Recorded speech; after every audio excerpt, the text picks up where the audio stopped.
This episode of DG's Courtroom is sponsored by Draft, a daily fantasy app where your chances of winning are almost 3 times better than on FanDuel or DraftKings. On Draft, it's draft day every day. You can do a simple snake draft for one day whenever you want. Drafts take just minutes to complete. Download Draft now. Be sure to enter the promo code DFBPOD when you download to get a 100% deposit bonus. And with that, we are off. Welcome to the show for Friday, March 3rd, 2017. A glorious 10-game slate on tap for Friday. Thursday, we had a little small 3-game slate, which on the surface for 3 games looked pretty juicy. Turned out to be pretty sickening, especially if you were just played a lot of guys in that first game, the Bulls-Golden State. We'll get to that in a little bit. First, welcome to the show. I'm your host, the Judge, Daniel Green. You can find me on Twitter at Daniel A. Green 1. Also, please rate, review, and subscribe to the podcast. There's still, as I mentioned last show, there's just 3 things you can do for the Judge. Makes my life easier and gives more shows for you as we end the year. Remember, guys, we're about 75% of the way done with the regular season now for NBA. I think we're like 43 days away from until the NBA playoffs start. I think, as I mentioned this a few weeks ago, the first round of the NBA playoffs might be the best time to play NBA DFS ever, because there's no tanking, obviously, no resting guys. Basically, all the guys are playing like 35 plus minutes. Everyone's playing as hard as they can. It's really fun. I would say the first round is awesome of DFS NBA, and even the second round's not bad. But we are coming down to the home stretch now, so I'm gonna try to power through. I'm exhausted. It's 4:00 in the morning. But I'm going to try to make it through the whole entire season for you guys and at least the first round of the NBA playoffs. So probably we got about 2 months left. And then maybe bye-bye to the Judge. I'm like missing it. We could do a podcast called Missing the Judge. Have you heard of this new podcast called Missing Richard Simmons? Which, by the way, it's a phenomenal podcast. You guys should go check this out.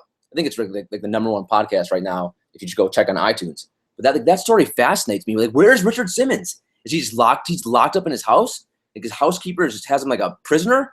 It's just a fascinating story. Just one day he just vanished. He taught this class for 45 years, his exercise studio, and then one day he just vanishes. And that could be what the Judge does. I mean, all of a sudden I'm doing my podcast, and then all of a sudden there's no more podcast. So if you do not want the Judge to become like Richard Simmons, maybe might not be the best comparison in the world. Do 3 things for me. Please rate, review, and subscribe to the podcast. All 3 means a lot.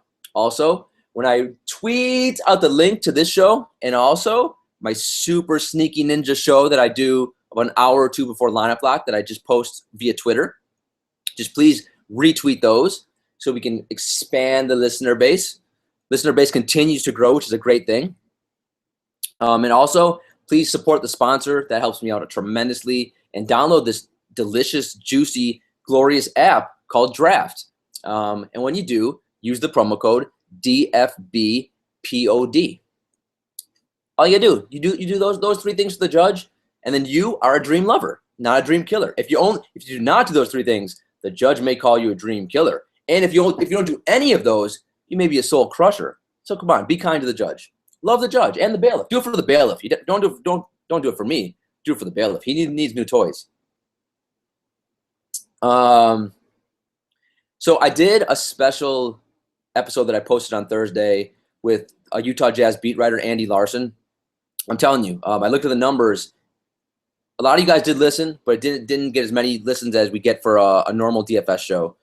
And I'm telling you, if you're not listening, you're missing out. The insight that Andy provided was excellent.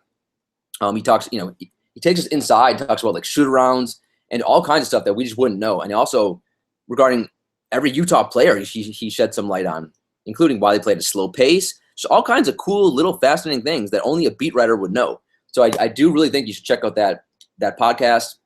That's up right now. But let's jump into the slate for Friday, shall we? Let's jump into the slate. Before we do, let's talk Chambers. What is Chambers, my friends?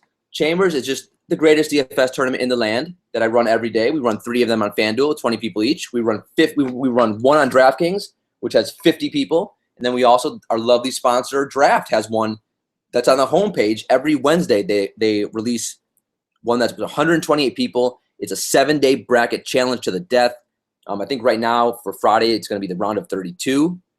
If you guys are still in that, please let me know, because the problem with, as I've said on a couple of previous shows, the problem with the judges' chambers on draft, I don't control that one. So we have people from Sleepy Grinders who are in there who are trying to defeat us. So we need someone from, and I lost in my freaking first round matchup. The last 2 judges' chambers on draft, I have lost in the first round, which drives me insane, but it happens. So hopefully you guys are still in there. And if it's not me, well, hopefully one of you guys can take it down until we can avoid Sleepy Grinders, Roto Trash, one of their players from taking down the judges' chambers. So that should not be allowed. All right, getting back to chambers, though. For Thursday, remember, it's a 3-game slate. Hopefully you didn't play a lot. On these slates, it's very hard to differentiate. So I play small. I play only tournaments. But you can still win money on these slates, of course, like any other night. So the winners, we had the people who won put up really nice scores. And we had 2 winners for the first time, which I love seeing in chambers. We've had over 800 people now play FanDuel chambers, which is pretty phenomenal. So Jasmith 8583 had the top score of the night on FanDuel in all 3 of the contests, with a score of 324, his second cash of the year. His first win, though, so congrats to him. MG, I'm gonna butcher this name. MG Nest 123. I think that's what it is. Also got his first win of the year, also his first cash of the year. So congrats to you, sir. And Jeremier, who was the number 2 ranked player in the power rankings, which I'm trying to update for tomorrow. He won another chambers as well. I think it's his 22nd or 23rd cash, and it's either 12th or 13th win, which is phenomenal. So I'm trying to update the power rankings. Him and MG Fresh are 1 and 2, and they're neck and neck. He may have overtaken MG Fresh with this win on Thursday. Need to update that and see. Speaking of the power rankings, though, and best of the best, we are running a best of the best chambers on Friday on both DraftKings and FanDuel. So you will receive a special invitation from the judge if you have qualified. So if you've qualified, by the time you're probably listening to this, you probably would have received the invitation. So if you received it, congrats. If you didn't, don't worry. I will still open up 2 additional chambers on FanDuel, and I will still open up another chambers on DraftKings as well, because everyone deserves a shot at chambers. On DraftKings on Thursday, Butch is my homie. Took down the DraftKings. He achieved DK Chambers glory with a 280. D Patino took second, and then there was a tie for third with XX Big John 79X and CME Fly 80. So congrats to all you guys who did well in chambers on Thursday. So for Dream Killers, Dream Lovers, my bad, I said it wrong. Everyone's favorite segment, what is it called? Dream Killers and Dream Lovers. So even though it's only a 3-game slate, man, I could do a whole freaking show just on Dream Killers in that Golden State Chicago game. And I could just rant, rave, go nuts over Clay and Steph shooting bricks for 2.5 freaking hours. I think as I tweeted out, I don't remember exactly, I think it was sometime in the third quarter, I was banging my gavel that entire game, and I broke my gavel, my third broken gavel of the year, so I had to order another one on Amazon. I think I tweeted out a picture of basically the gavels that I was looking to buy. You guys can go check it out if you're very intrigued by that. Maybe you can get a gavel of your own. Maybe on the website whenever I can finally launch that thing, which I think is going to be launched at the latest on Monday. I'm in the final stages of launching my website. Maybe I'll sell gavels on there. Then we all can watch our games with gavels. It'd be pretty funny. And then you guys can send me pictures of you watching the games with the gavel. That'd be awesome. But I was smashing my gavel. I mean, I chucked it so hard at one point against the wall. Thank God it wasn't against my TV, but it basically just broke. And that's because Steph Curry and Klay Thompson, who were great plays, because Durant's out, so both those guys see massive usage bumps. I mean, they both see over 6.5% usage rate bumps, or right around there. And if you would have told me going into this slate, Klay is going to get 22 shots and Steph's going to get 27 shots, I would have said that I'm fine with that. And quite honestly, I still don't regret the play. That's the difference between me and most other people. And I know a lot of the trolls will get on me for picking players, which that's fine. Go ahead. But the thing with me is I have a process. I stick to my process, and it consistently wins me money. So I stay with it, and I'm fine. I don't let results from one particular night influence what I'm going to do going forward. Now, if every night I was losing, yes, then I would have to change what I'm doing. But I consistently and have no reason to change my process in any way. And I will gladly, because I love usage rates so much, I will gladly take Steph Curry taking 27 shots any day of the week. Now, just it happens in the last week or so, he's been god awful. He shot 10 of 27 from the floor, 2 of 11 from 3. I think right before I started recording the show, I tweeted out something where he's shooting like 10% from three-point range in the last week or something. It's just easily the worst stretch of his career. Obviously, that cannot continue, but he was horrendous on Thursday. I mean, the saving grace for him was he did other things on the court. He had 5 steals, 6 rebounds, 5 assists, whereas freaking Clay, first of all, honestly, if any of you guys are Warriors fans or going to these games, going to a home game, maybe you're on the road, maybe you were in Chicago. Was anyone at this game?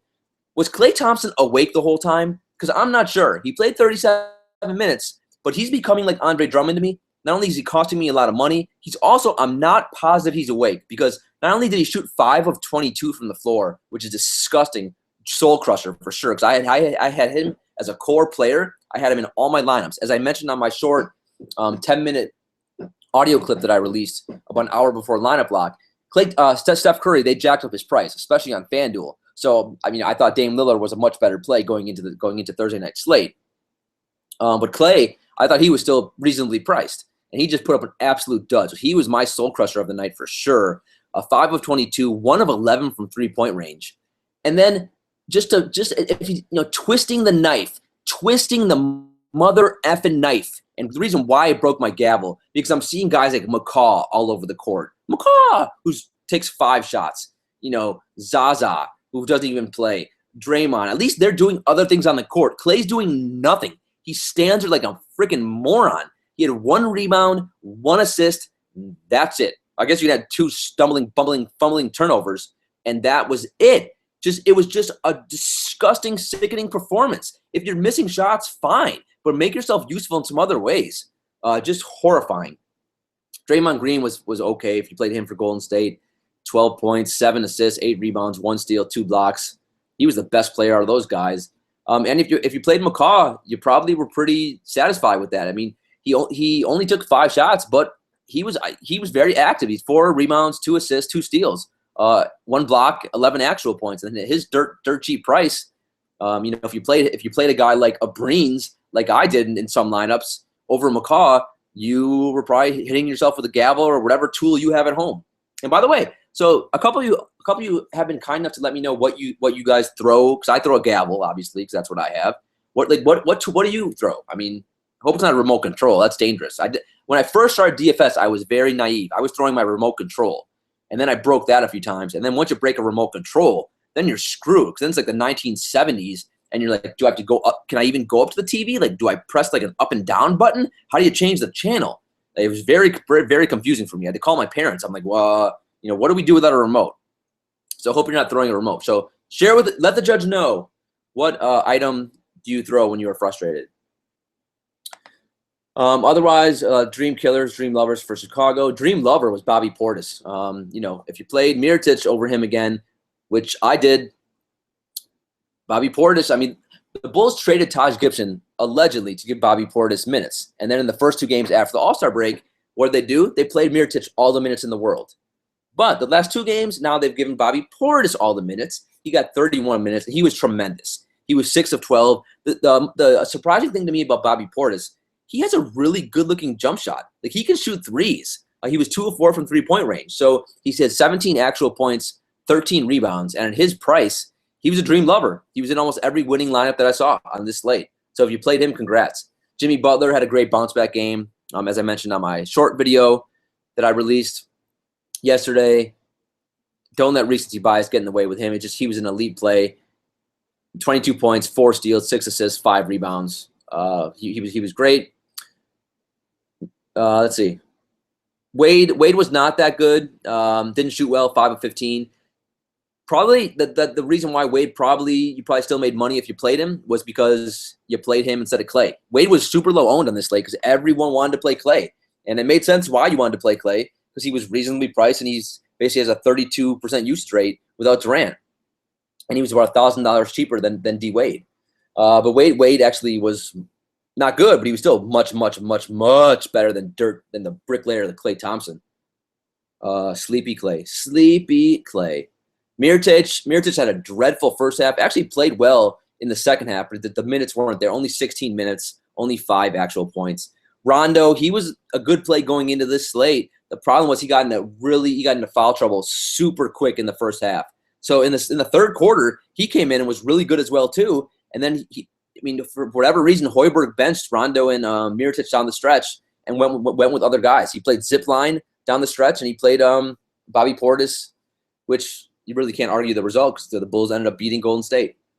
But Rondo, dream killer for sure in the slate. Next game was Charlotte Phoenix. Chicago Golden State had like a 220 over under, and that was 94-87. It was snail emoji, turtle emoji. They were crawling on the court. It was just horrifying because I had so much exposure to that game. And when you roster a game and you see the pace going at that pace, that's maybe the worst thing you can possibly see. Meanwhile, the other two games, they had basically over a 220 over under. Phoenix beat Charlotte. It was close in the first half, and then Phoenix, kind of blew them out in the second half. But the score for 120-103 was at Phoenix. And if you play guys from this game, Kemba was good for Charlotte, 10 of 24. So the 24 shots for Kemba, that's a glorious sign because that means his usage rate is going up. That's what we love to see. I love usage rate. So he was 10 for 24, 8 assists, 2 steals, 26 points. If you played him or Lillard over, actually, I think he was even better than Lillard in terms of taking price into account. So if you played him and Westbrook, that probably was the best 2 point guard duo on this slate. Nick Batum, not so great because he shot 3 of 15. That's what, 20%? That's not going to get it done. 12 points, 5 assists, 3 rebounds. So Nick Batum, he's been struggling for a while. Man, remember when we used to call them? They were the Charlotte Batums. Like, what has happened? Charlotte's been struggling for a long time now, but I think I blame myself. I jinxed it. I basically said that how Batum was he was winning me so much money in cash games. He was a cash game staple for probably about a month, and then he's just all of a sudden went in the tank. Other guys for Charlotte, who Frank Kaminsky was a big dream killer. The thing that this is the problem with Kaminsky on this slate, and also this is kind of a modern trend in the NBA these days. We see all these big men who are jacking up threes, playing on the perimeter, which Frank Kaminsky does as the 4 or the 5 right now. He shot the ball well. He shot 7 of 14. He had 16 actual points. The problem was, guess how many rebounds he had? Give me a guess. Let's hear it. Give me a number. Did he have 1? 2? No, that's it. Stop at 1. 1. If you're 7 feet tall and you grab 1 rebound, Klay Thompson even got 1 rebound on this slate. Like, I don't know what to do with that. That's Al Horford-esque. That's Robin Lopez-esque. It's just, as a center, man, that's a painful stat to look at. So 1 rebound. You played Frank the Tank. He was over 7K on DraftKings, over 6K on FanDuel. You played him over Nurkic. You probably wanted to break a gavel like I did. So that didn't work out. Otherwise, for Charlotte, I know because of 3-game slates, I know a lot of us played Bellinelli. A lot of us played Lamb. Bellinelli got the minutes. He got 24 minutes, but neither of those guys panned out at all. Lamb only got 13 minutes. It was a disaster. For Phoenix, it was an interesting night from a Phoenix perspective. Marquise Chris got injured real early in the game, early in the first quarter, but then he came back and he played well. He still only got 22 minutes, had 17 points, only 1 rebound, 1 assist. At his price, though, he was okay. TJ Warren, and also this game was a blowout as well, so that's also why some of the minutes are a little misleading. TJ Warren only got 27 minutes. He shot great, only 8 of 11, 16 points, 8 rebounds, 2 blocks. He was good on this slate. Alex Len was a big dream killer, a big soul crusher for me. Only played 16 minutes. They're not playing Tyson Chandler at all, so you would think that they'd want to give Len all the opportunity in the world to see maybe he can be the next Jokic and Nurkic. Maybe you can add Len in there. But Earl Watson clearly has other ideas. Not to mention Williams played great off the bench for them. 16 points, 12 rebounds. So you played him. Congrats. Other than that, Leandro Freaking Barbosa had a good game for Phoenix. That's I object to that, though. That's disgusting. You know what? Dream killer for Barbosa. Dream killer. I don't care if you. I mean, if you played Barbosa, send me a screenshot of that lineup. Unbelievable. Bledsoe was dirt cheap, by the way, on DraftKings, but he only got 30 minutes. He was good. He just didn't get enough minutes to truly crush value. 15 points, 9 assists, 6 rebounds. So I don't know. If you played him, probably didn't kill your lineup. Then OKC Portland. This was a juicy game in terms of fantasy goodness because on the Portland side, 4 guys get all the minutes in the world these days. And at this point, especially on like a small slate, sometimes, man, if you can just pick the right guys who get the minutes. Now, granted, on every slate, you want to get the guys who get minutes, but sometimes it's just hard to do. But especially with Terry Stotts, I mean, when you have Terry Stotts' team being the one that's the most consistent rotation, what kind of world are we living in? That's a world that I don't want to live in, man. But McCollum, 34 minutes, Lillard, 38 minutes, Nurkic, 38 minutes, Harkless, 34 minutes, and Aminu, 32 minutes. Dream love. Who's a dream lover? Terry Stotts is a dream lover. That's fantastic. Now that's something we can take advantage of. Let's just hope that he sticks with that the rest of the season. So Lillard was really good again. Judy has decided to play the last couple games. 33 points, 11 for 23 from the floor, 4 rebounds, 5 assists. Nurkic was extraordinary. I mean, man, 7 of 10 from the floor, 18 points, 5 blocks, 2 steals, 6 assists, because you can initiate offense from him. I mean, he's such a good passer, and 12 rebounds. Harkless was not that good, but he's still so cheap, and he has such a low, even though he has a bad usage rate, he does other things. So he had 10 actual points, 9 rebounds, 1 steal, and that was probably good enough to make you some money on this slate. So you played those guys. He probably did pretty well. McCollum did not shoot that well, so at his price, he wasn't great. But he probably was better than anyone was better than Clay, and he probably was even a little bit better than D Wade on this slate. For OKC, this was a bizarre game, man. Because OKC, they started Westbrook, Abrine, Adams, Roberson, and Sabonis, but out of the blue, hashtag those we don't speak of, played 37 minutes. Doug McDermott played 37 minutes. Wow. First, he wasn't that good. He was the hashtag those we don't speak of. If you watched him play, it looked very familiar. Him missing shots. He shot 4 of 12 from the floor. Only had 9 points. So he wasn't very productive. But he does space the floor for Westbrook. He is one of their better shooters. So he got all the minutes in the world. Sabonis, I don't know why. Why are they starting Sabonis? How many coaches? There's got to be at least 4 or 5 coaches that have these token starters that start guys and then play them like 8 or 10 minutes. I don't know why any coach does that. Spoelstra does it with Babbitt. Billy Donovan does it with Sabonis. Earl Watson did it with Alex Len on Thursday. It happens all the time. I don't really understand the rationale behind it. Start your best players. Start your freaking best players. Anyway, Taj Gibson played 33 minutes.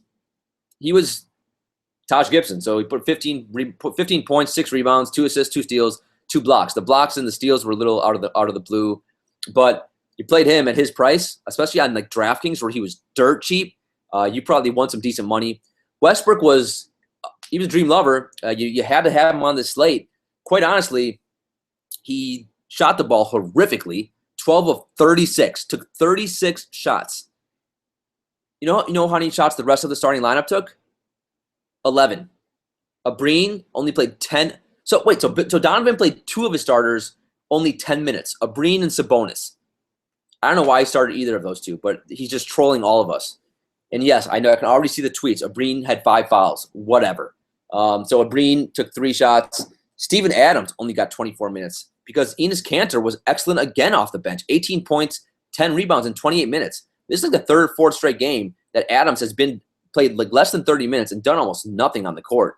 Not to mention when Adams was in there, Portland was destroying OKC. So I'm not sure what to make of that.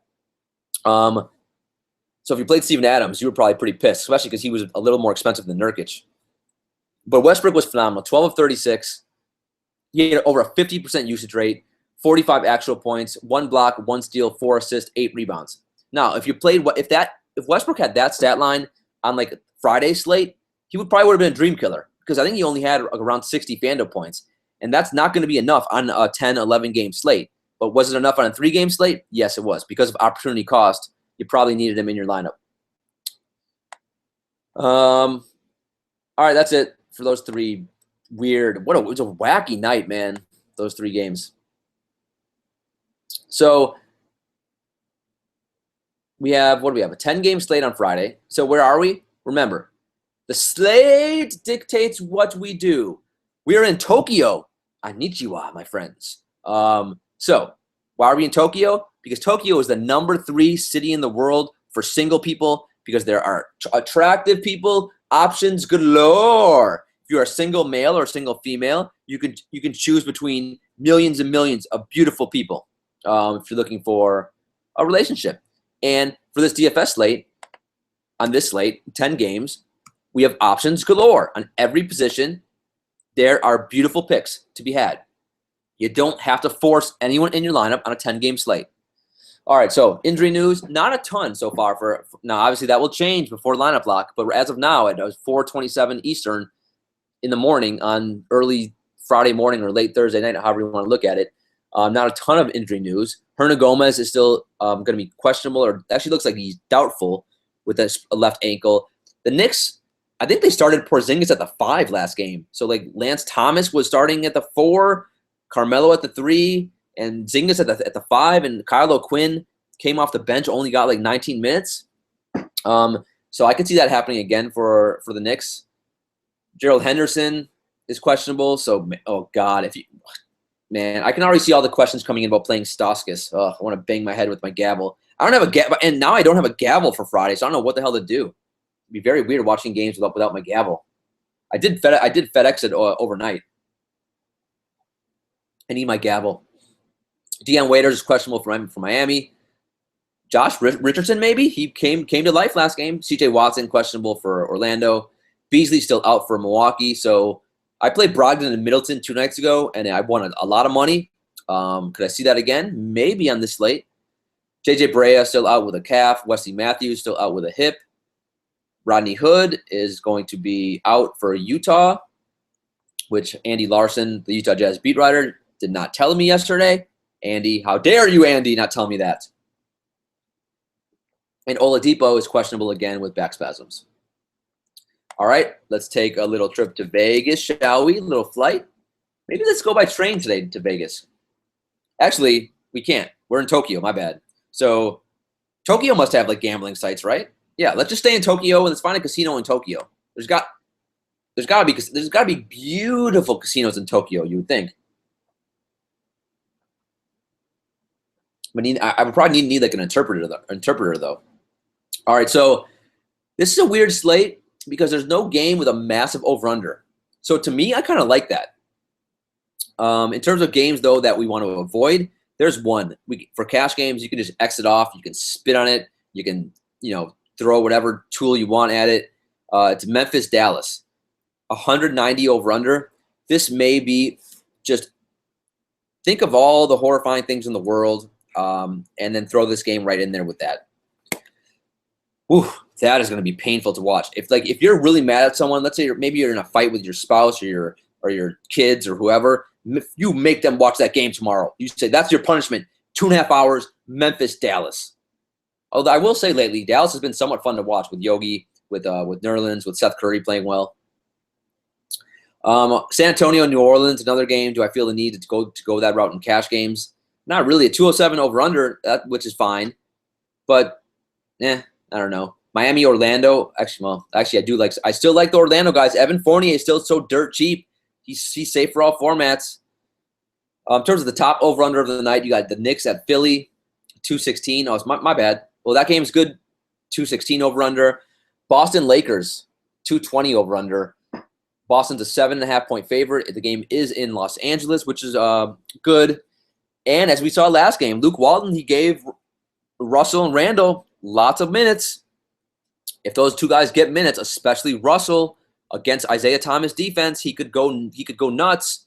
And Fat Gravy Juice Randall, you can attack Boston bigs. I've made a living off it. So both those guys are elite tournament plays on this slate. I see this. There's a game that it's sticking out at me, and it's Clippers Bucks 213 over under. Also, you have Cleveland Atlanta 214 over under, which I like. But man, I honestly think you guys are lucky I didn't do a podcast yesterday because, man, just watching the whole podcast would have been a rant about the Clippers last game when they got destroyed by Houston. Houston beat their living brains out, and I've never seen a team melt and just whine and cry, and it was such a disgraceful performance by the Clippers on Wednesday night, and I would have been ranting and raving like a lunatic about that game. Not to mention I had Blake Griffin in every single one of my lineups, and while I still was able to win a lot of money that night, and Blake had like 19 FanDuel points after the first quarter, and he had 2 FanDuel points total in the second and third quarter. It was just such a bizarre game. I mean, Patrick Beverley, which he got under the skin of every player on that team. James Harden was just clowning those guys. Ryan Anderson was bullying Blake Griffin. Like I remember on the podcast on Tuesday I was saying, yeah, I don't see how Ryan Anderson's going to be able to defend Blake. It was the other way around. Like Ryan Anderson had more FanDuel points than Blake Griffin. Like Blake could not stay with Ryan Anderson on 3-point line. Ryan Anderson got so many wide open 3-pointers, and it's one of the rare occasions where he actually was making a shot. But like also on defense, he was able to defend Blake really well down low. And it was just, I was like, it was like a Twilight Zone. I mean, what the hell is going on? Anyway, I digress. So teams I want to attack on pace for Friday. Wow, I didn't mention this game. I didn't mention this game because there's no over-under yet. I guess we're waiting on, what, Rodney Hood injury news is that big that we can't have an over-under on Brooklyn, Utah? Oh, wow. Also, there's no over-under on OKC, Phoenix. So that's going to be the highest over-under of the night. Whenever there is an over-under on that game and a spread and a line, that's going to be a monster game to attack. But right now, as of now, there's no over-under. So Brooklyn, Utah playing way up in pace. Obviously, Utah Jazz guys will be in play on this slate. And now that all of us hopefully listen to the podcast with Andy Larson, the beat writer, we know what to do. OKC playing up in pace against Phoenix. The Knicks playing up in pace a little bit against Philly. And really, that's about it. Boston a little bit against the Lakers as well. All right, let's hop into the plays. The top plays of the day. Yeah, I don't have the best singing voice in the world. I'm always super jealous when I see like guys who can like serenade their girlfriends or their wives or whatever who can sing really well. I'm not very artistic. I'm like, man, like I hated as a kid. The class I hated the most was like art class or music class. Just man, I hated it. I would dread going to art class so freaking much. All right, so on this slate, remember we're in Tokyo. Options everywhere. Beautiful women keep winking at me all over the place. I'm getting distracted doing the show. Westbrook is playing Phoenix, as I just mentioned, in this beautiful, it's going to have a glorious over-under. I would guess it's going to be over to what? I'd guess around, 224, something like that, maybe right around there, 222. But Westbrook's $13,000 on FanDuel at least. On DraftKings, he's the same thing. He's 13.1K on DraftKings. That's crazy expensive. So now he has to give you like 65 FanDuel or DK points to hit value. Is he going to do that? I don't know. Can he do it? Of course. But am I going to use him in cash games on this Tokyo slate? Probably not. Although it is a juicy matchup, I'll have some tournament exposure for sure. But I don't think you need to do it unless he does put up 80 FanDuel points. I think you can still easily take down on GPP without him. The thing that I will say, in the last 2 games, Westbrook has had a usage rate, get ready for this, over 50%, which is not allowed. It's just ridiculous. And ridiculous is just not doing it justice. John Wall, 9.9K. I like the fact that John Wall's price has finally come down a little bit because, man, he's super safe. He's always a good cash game play for the most part. The problem is, out of the last 10 games, 11 games, 12 games, maybe the last month, I think I've only seen him in the winning GPP lineup once, and that was against Philly, where he put up 58 FanDuel points. So that's not even 6 times value or 6 times his salary. So he gets Toronto, he gets Corey Joseph defense. Washington's playing tremendous basketball right now. I like all of their players. I don't feel the need, though, to play Wall in this slate. I'll play him a little bit, and when I do, remember, if you play a Wall, if you play a Rubio, if you play a guy that, if he's going to do well, it's going to be because he's going to get 15 assists. It makes sense to put another guy in there. So I will play Wall, and I'll probably team him up with either a Beal or a guy like Gortat or maybe a Markieff. But, Wall's fine. You can do it for any format you want, but I just don't think you need to in this slate. Isaiah Thomas, 9.8K. He gets the Lakers. So I love stacking this game. I love using a Russell-Isaiah Thomas lineup. Isaiah is pretty similar to John Wall, except his floor is not as high as John Wall, and the ceiling is about the same. But except the problem with Isaiah is he's only given you 50 FanDuel points once in the last month, and that's what he has to do. And he's a one-trick pony, whereas John Wall is not. Now, because of the matchup, because of the pace, I will use Isaiah in tournaments, but it's hard to envision him giving you – for him to put up a 60 FanDuel point night at that price, he would have to score like 50 actual points. That's why playing these one-trick ponies, when the prices get jacked up, it's just hard to do. Chris Paul is 9.6K. Chris Paul was one of the few Clippers who did somewhat okay against the Rockets, but even he was frustrating as well, and he was whining like a baby like he always does on the court. I'm so tired of watching the Clippers play. Ugh, they're just so whatever. And now the Clippers are in a slow down game against the Bucks. I do think because they were embarrassed, and I love recency bias, so I do think you're going to get guys like Chris Paul pretty much low owned on this slate. I don't mind him. I think his floor is pretty safe, even at that price. And the usage rate, it's fine. It's 29%. His price on DraftKings is better. It's 9K on DraftKings, so I like him a little better on DraftKings. And if I play him, I will team him up with like a DeAndre Jordan, because you're playing him because he's going to get hopefully 10, 12 assists. Kyrie Irving is 9K. Kyrie Irving gets Dennis Schroeder defense. That's elite defense, elite matchup. His usage rate right now is 32%. I think that's 32. That's on the season. It's probably even a little bit higher without Kevin Love. So I probably prefer Kyrie over any point guard I just mentioned in terms of cash games. Do I think he has the highest upside out of the other guys, out of everyone so far? Maybe not necessarily, but Dennis Schroeder defense is just tough to pass up. Bledsoe, I love the matchup. I love attacking Westbrook. I do it every night. Whoever is playing Westbrook, I play the other guy. So on Thursday, I played Damian Lillard. He came through for me. Because Westbrook, if you have a 50% usage rate on the offensive end, obviously defensively you're going to be tired. So Bledsoe only played 25 minutes on Thursday. He's in a good spot. He's always overlooked. His salary on DraftKings is 8.5K. By the way, Kyrie's only 8.4K on DraftKings. So I love Kyrie on DraftKings. Bledsoe, though, can't do it for cash games. For tournaments, of course. Mike Conley, 7.7K. It's fine. It's boring. But this Memphis-Dallas game, I just don't see the need to torture myself. Dragic is 7.6K. I'm not going to do Dragic for cash right now because he only got 23 minutes last game. Josh Richardson's back. Tyler Johnson played really well last game. So Dragic is fine. I do like the matchup for single entry tournaments and GPPs because Elfrid Payton is similar to Dennis Schroeder. He's some of the worst defense you can ever see. And that's why Elfrid Payton got benched earlier this year and continues to still some games get benched. Also, Elfrid Payton, he's another guy he's a tin man. He's a Magic Mountain, and he falls asleep on the court. So Dragic has a good matchup. I like him for tournaments. Drew Holiday, Cousins is going to be back, so I don't feel the need to force Holiday in my lineups at that price. Dennis Schroeder, 6.5K. It's fine because I'm in Tokyo. I don't feel the need to do it. This was a 4 or 5 game slate. I probably have a lot more Dennis Schroeder on a 10 game slate. It's okay. Kyrie Irving defense is something I do like to attack. So for tournaments, and I will have a little mini stack of that game and have a lineup with Kyrie and Dennis Schroeder for sure.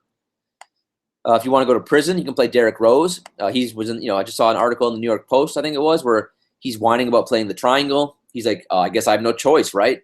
Well, Derrick, did you have a choice when you went home and you went AWOL on the team about a couple weeks ago or a month ago, whenever that was? So if you want to play a criminal, Derrick Rose is sitting there for you. Whatever. He'll probably somehow stumble and bumble and fumble his way to 25, 30 FanDuel points. D'Angelo Russell, elite play, elite play, elite play. Man, I love attacking Isaiah Thomas. He's 4 feet tall. He can't defend anyone. Yes, he's fearless on the offensive end, but defensively, sometimes I just giggle watching guys like post him up or just abuse him defensively. So I love Russell. The most important thing I love, 2 of the last 3 games, he's gotten 36 minutes. Now, I don't know if this is Magic Johnson becoming the GM or why all of a sudden Luke Walton's giving him the minutes. This should have been happening all year long.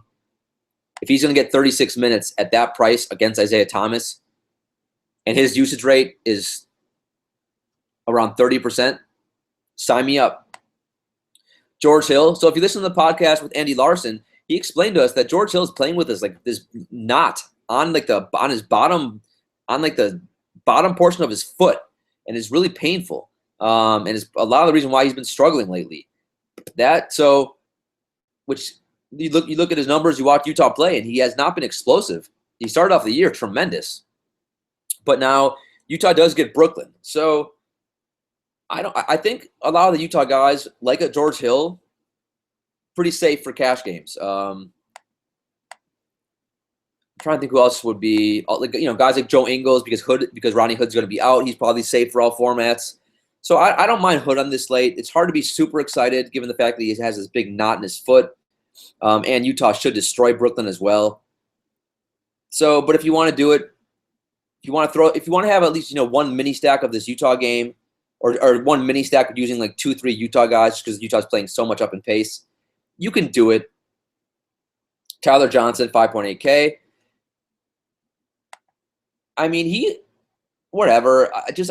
It's hard. So for me, when I'm making my lineups, I say to myself, what's my goal? If I'm doing cash game, it's obviously I just want to cash.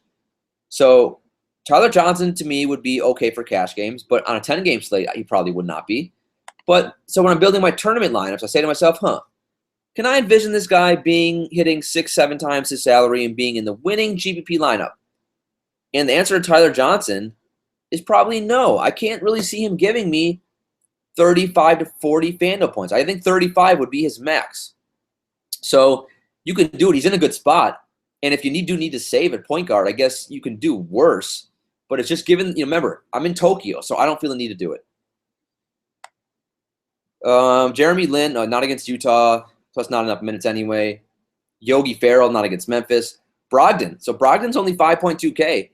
He played 34 minutes against Denver. He got 29 FanDuel points, and he didn't even play well. He struggled. He grinded his way to 29 FanDuel points. If he's starting again, not the best matchup in the world against the Clippers, the over-under. What is the over-under for that game? Was it 213 or something like that? 213, which is pretty ambitious. You have two slow-paced teams. But to me, safe for all formats, as long as he's going to start. Remember, they have no one to score right now besides Giannis, and Giannis has been very passive lately. He's like Middleton is probably he might be the number one option right now. Middleton, especially if Giannis wants to keep taking naps on the court. So Brogdon to me safe for all formats at that price. Corey Joseph 5K. The last 2 games have not been impressive for him. Toronto did get blown out by the Wizards though. I still think he's safe for all formats. I really do. He doesn't have a massive ceiling at that price. Remember, it's Corey Joseph. So I would like him better at 4K, but he's going to get, as long as that game stays close, he'll get a lot of minutes. He's okay. I'm not doing Din Whittle, Din Doodle, spin my friddle, whatever Spencer is for Brooklyn against Utah. Delvedova is 3.9K. Yeah, that's about it. All right, shooting guard. By the way, pardon me. Talks amongst yourselves. I must get a new water. Man, my voice is super hoarse. I'll be back. Don't worry. I'm not leaving you guys.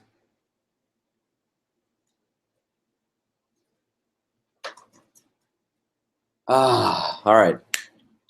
Anyway, at least you guys made it to the weekend, right? It's Friday. Hopefully you guys have good plans. What are you guys doing? Anything cool? Going to the discotheque? Going to the clubs? Hanging with the wife? Maybe it's movie night for you guys? Man, I gotta tell you, doing a solo show, it is hard. Man, just talking to myself, talking to this blank computer screen. All right. Shooting guard. So Giannis is 10.8K. The issue that I've seen with him the last 2 games, and I've watched the entire Bucks game from start to finish, he has not been aggressive. I don't get it. Parker's out. Can someone like tell him that Jabari Parker is out for the year, and he needs to be aggressive and shoot the ball? His usage rate should be going up. Instead, it's going down, and I don't understand it.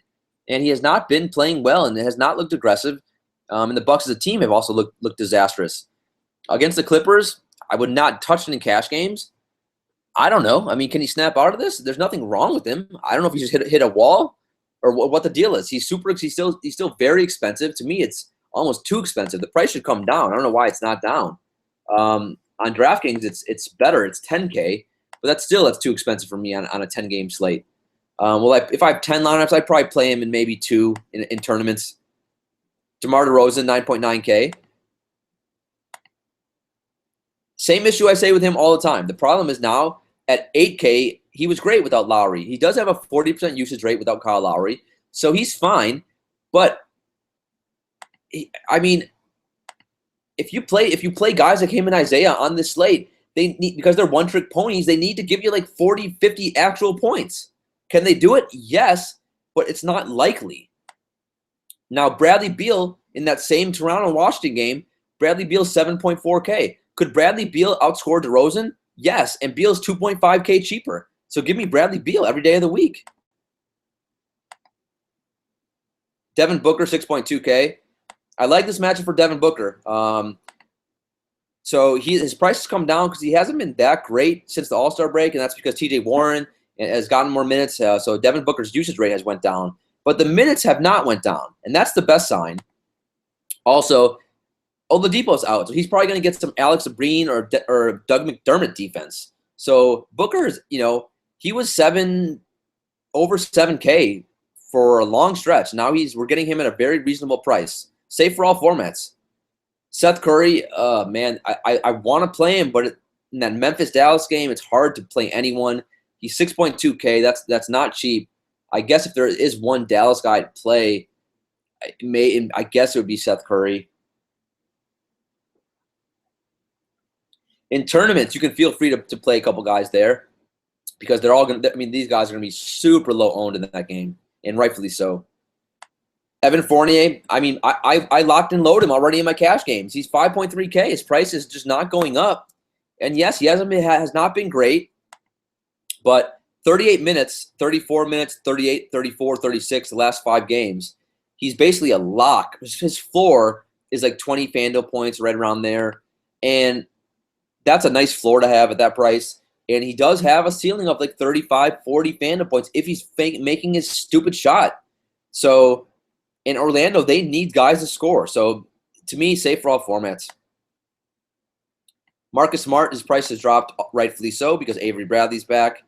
He's at 5K. He's somewhat intriguing to me. He still gets like 30 minutes a night. So at 5K, you can play him. I think he's got a decent floor. Now he gets the Lakers. I don't mind that. I don't mind that play. Courtney Lee, believe it or not, I know he's the man without a usage rate. He stands in the corner. The 2 guys who Coach Hornacek has been praising like relentlessly lately has been Courtney Lee and especially Lance Thomas.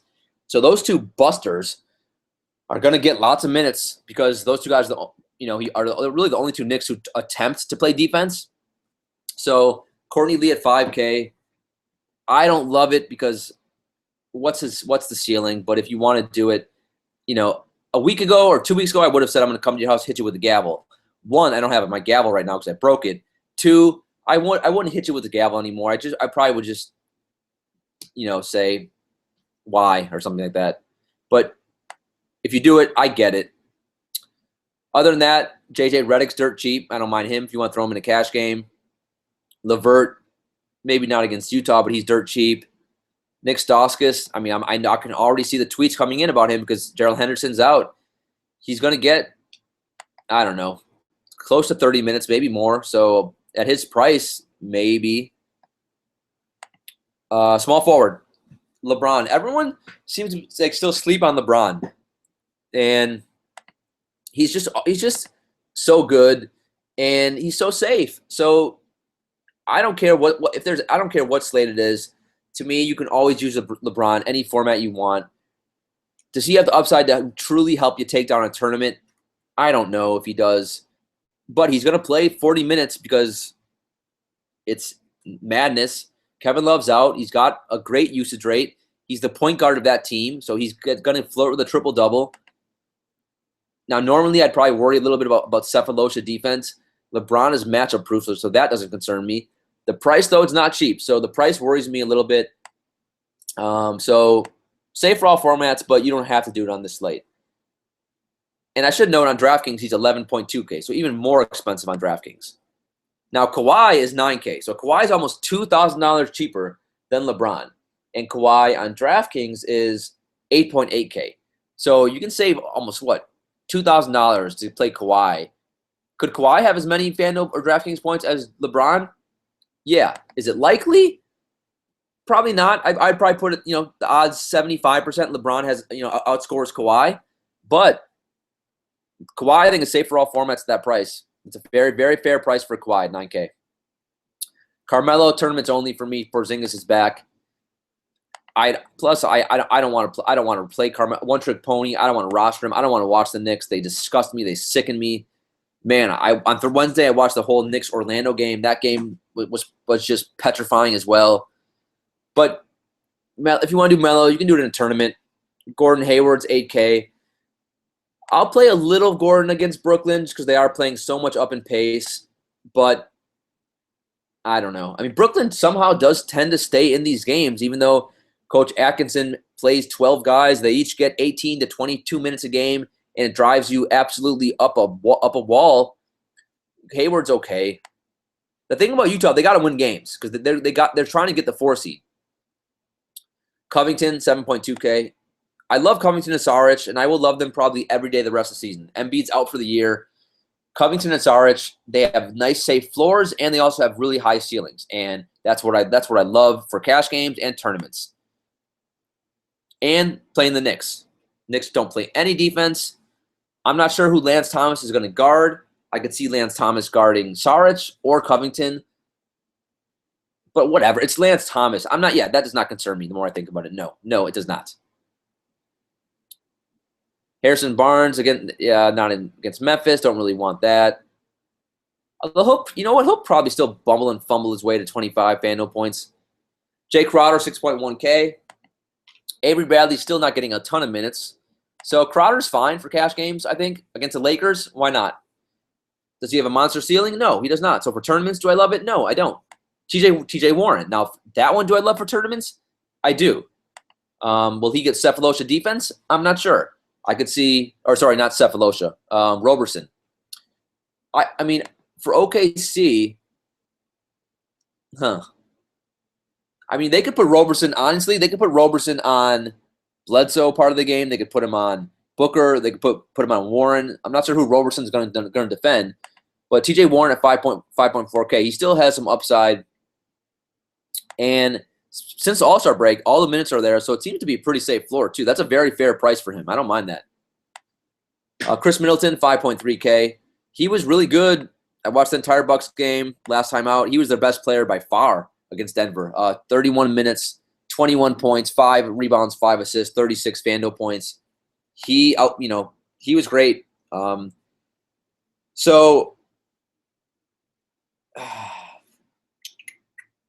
Right now, they're still holding him out of back-to-backs. As long as he's still going to get 30 minutes a night at that price, you know what? Safe for all formats. That's right. I'm making a ruling. I'm fine with it. The Bucks, they're dying for scorers. I mean, they offensively, Tony Snell is one of their better options right now. That's how pathetic the Bucks are offensively right now. Terrence Ross, 4.9K. Look, the minutes are still there, and Orlando and Milwaukee are somewhat similar in that they cannot score. They need scoring. So Terrence Ross, he still got 37 minutes against the Knicks. He just couldn't make a shot. Also, he didn't get a ton of shots, it was weird to watch Terrence Ross play and not jack the ball up every time he touched it. He still got you 16 FanDuel points at his dirt cheap price. That's not horrible. He has a really high upside. So to me, really good tournament play. Do you need to use him in cash on this slate? Not really, but I know it sounds weird to say, because we are in Tokyo on a 10-game slate, but I think you can do it, man. Like Fournier and Ross, you can use those guys. They are playing us in a slow-down pace against Miami, though, and there's better options, so you don't have to. Ronnie Hollis-Jefferson, he'll get 20 minutes, and then you won't know why, because I don't know why. No one knows why. Coach doesn't know why. It's just bizarre. Kent Bazemore, 4.4K. He got 30 minutes last game. It's about the best thing I can say about Kent Bazemore. I did mention Lance Thomas. He's going to get lots of minutes for the Knicks. He's 4.1K. They'll probably find a way to give you 20 Fanda points. So if you need a dirt cheap guy in that price range, you can do it. Brandon Ingram, I will still be stubborn and play Brandon Ingram at 3.8K because he's getting close to 40 minutes a night. He got 42 minutes last game. He will bumble, stumble, and fumble his way into 20 Fanda points. That's like his floor, I think, if he's going to get 40 minutes. Now, you can say, and rightfully so, that's pretty bad, pretty poor if you're only getting 20 Fanda points in 42 minutes. I agree. One of these games, he's going to bust out. I mean, it's weird. He actually did a lot of good things for Lakers if you watch that game. It just didn't show up in the box score. It's so cheap, and it's so many minutes. I would just, if he goes nuts, I will hate myself, never forgive myself. So I will play a little bit of him. And then Joe Ingles, because Rodney Hood is out. Joe Ingles for Utah is going to start. He's 3.7K. If you want to have a lineup and punt it with Ingles and Ingram, a double I lineup. And then you can load up and play all the stars in the world. You can get Westbrook. You can get Giannis. You can Cousins, whoever you want. I don't hate that. Let's see. Power forward. Anthony Davis, 10.9K. The problem is his price went way up because Cousins was out for one game, and now Cousins is coming back. So against the Spurs, tournaments only. Blake Griffin, man, Blake was so bad. I can't get that image out of my head against Houston. Ryan Anderson beat him up. He was bullied by Ryan Anderson. But remember, recency bias and playing the Bucks. What do we do from the Bucks? We attack the Bucks bigs. So I do like him a lot for tournaments on this slate. Paul Millsap, 7.5K. I don't play him in cash anymore. To me, he's not a cash game player at this stage. Watching the Hawks too many times. His usage rate's too low. They don't give him the ball enough. They should, but they don't. So tournaments only, but I like the matchup. I don't mind it against Cleveland. I love the price on him. It's a very fair price. Especially, and he's a nice pivot in tournaments because everyone's going to play Saric, and you should play Saric because Saric is 7.3K against the Knicks. Against Miami, he struggled a little bit, although Philly got blown out against Miami because Miami is basically the new Golden State, and they kill everyone, which if someone can explain that to me, I would be inclined. But before that game, look at Saric's last handful of games or so. This is phenomenal. 40, 41, 39, 34, 35, 37, 43 Fanda points. What does that scream? That screams consistency monster. It also screams cash game play. You know what else it screams? Tournament play. You know what else it screams? Safe for all formats. Serge Ibaka.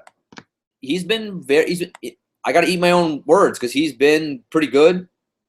2 of the last 3 games, giving you 38 Fanda points. He was the only player who played well against Washington last game out. By the way, is this like a home and home?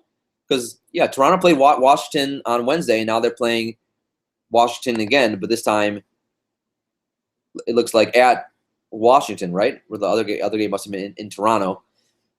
So to me, you know what? It's still too expensive. I would rather play Saric, and for tournaments, I'd rather play Millsap. Quite honestly.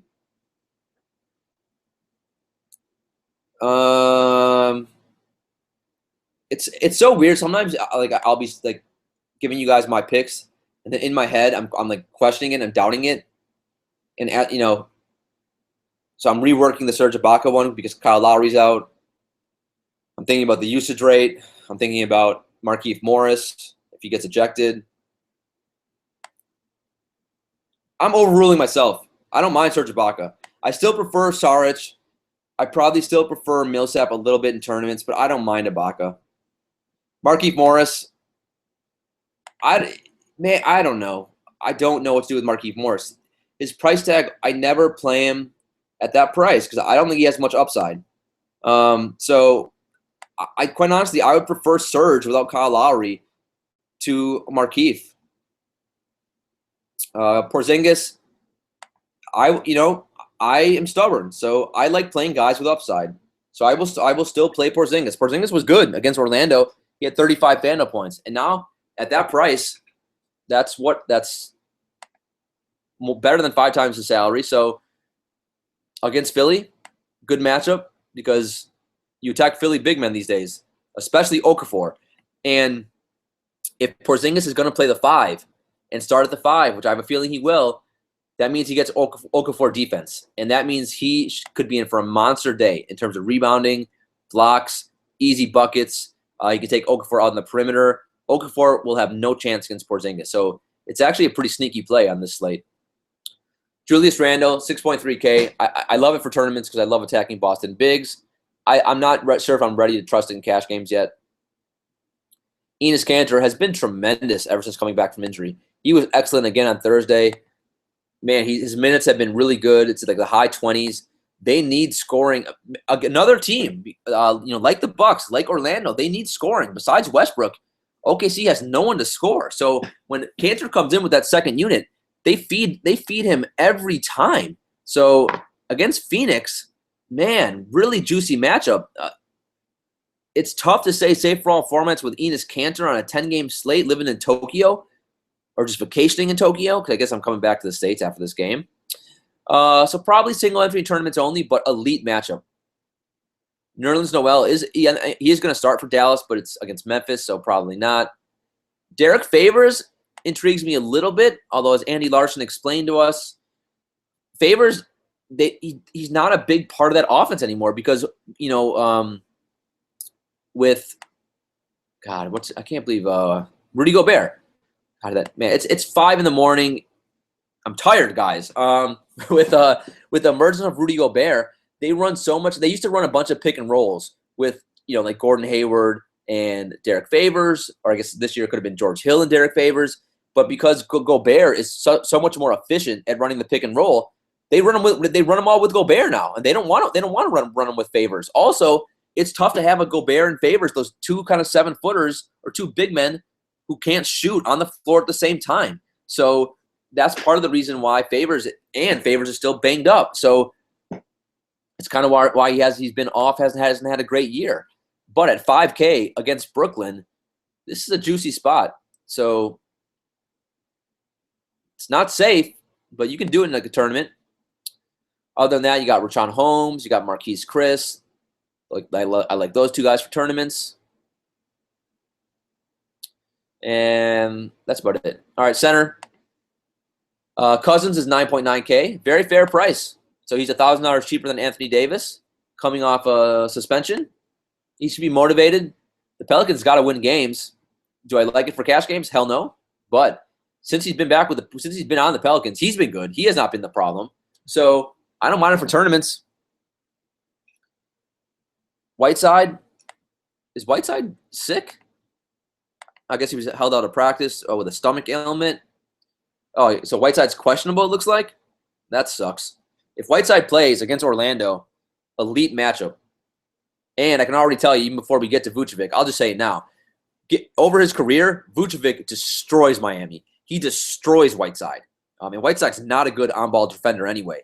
So I like Whiteside in that matchup against Vucevic because Vucevic's one of the worst 5 defensive centers in the NBA. You can make a case he's the worst. So I love Whiteside. I especially love Vucevic because Vucevic's 1.6K cheaper, at least on FanDuel. So if Whiteside doesn't play, I'll actually be sad because I'm not sure who's going to defend Vucevic, but probably will be a little bit of a tougher matchup for Vucevic, that is. But either way, Vucevic, safe on this slate, safe for all formats. Whiteside tournaments only. DeAndre Jordan, I like this play. I like a Chris Paul, DeAndre Jordan lineup. You can attack the Bucks bigs, so he should grab every rebound in the world. And the Clippers are in a bounce-back spot. Rudy Gobert against Brooklyn, to me, this is a good spot for him too. The problem is no offensive game. So him and DeAndre Jordan are basically in similar spots. Man, it's hard choosing between those two. DeAndre Jordan's got a elite matchup but bad pace. Rudy Gobert has elite pace and elite matchup. So maybe Gobert a little bit over Jordan on this slate. But I like both those guys. I mentioned my love of Vucevic. Dwight Howard's fine. He's boring, but he'll probably somehow find a way to give you close to 30, 35 FanDuel points. He's been pretty good. The problem is he never plays more than 32 minutes anymore. Greg Monroe, the Bucks need scores, so Greg Monroe's probably going to play. He should play 30 minutes. He'll get 24, and at that price, is that enough? Probably not. Steven Adams, it's a mystery. He's been struggling, and all the minutes seem to be going to Cantor. Even when Adams plays, he has no usage rate whatsoever. Al Horford, he's been struggling forever, and then he out of the blue against Cleveland, he had like a close to a triple-double. The problem was he still only had like 36 FanDuel points. So he doesn't get many shots. Usage rate is so bad. He stands in a corner. He had 10 rebounds last game, which was a minor miracle because he's standing out on the perimeter so much. He doesn't really get a lot of rebounds. Against the Lakers, though, everyone kills the Lakers. You attack the Lakers at every position. So I don't mind it. Let's see. Okafor. So Okafor gets the Knicks. Okafor is one of the worst players in the NBA, in my opinion. He should not be starting. If you told me he's out of the league in like 3 years, I totally could see that. He's just, when you watch him play, again, I mean, granted, the only time I've seen him look good, it was maybe about a week ago, if less. You know who was against? The Knicks. He destroyed the Knicks for 28 points, 10 rebounds, 1 assist, 42 FanDuel points. So he gets the Knicks on Friday. Now, am I going to be the only one that is aware of that? No. So he's probably going to be higher on than he should be. But the Knicks all year long have struggled to defend center. So because of the matchup and his price is still very fair, I don't mind him on this slate. I still hate him in real life. That will not change. But remember, the slate dictates what I do. The slate tells me that Okafor is a nice, cheap play at center on Friday. Allen Williams, you can play him if you want. I don't think you need to do it on a 10-game slate. Kyle O'Quinn, if he's not going to start, if they're starting Porzingis at the 5, you know, what's he going to give you, 20 minutes? He's always a fantasy point per minute guy, so you can play him in tournaments. But if he's not starting, you can't do it in cash games. And that's about it. All right, that's it. We made it through the slate. Really fun 10-game slate. I love it because there's no massive over-under. So you're going to be able to build some really creative, fun lineups on this slate. If you guys have any questions, feel free to tweet at me at DanielAGreen1. Hopefully, I will try to also do a short 5, 10, 15-minute audio clip for you guys around 6 p.m. Eastern tomorrow, an hour before lineup lock, because a lot changes between now and when the slate will, or when the games tip off. So, but for now, I got to get to bed. I am beat. For me, for the bailiff, court is adjourned.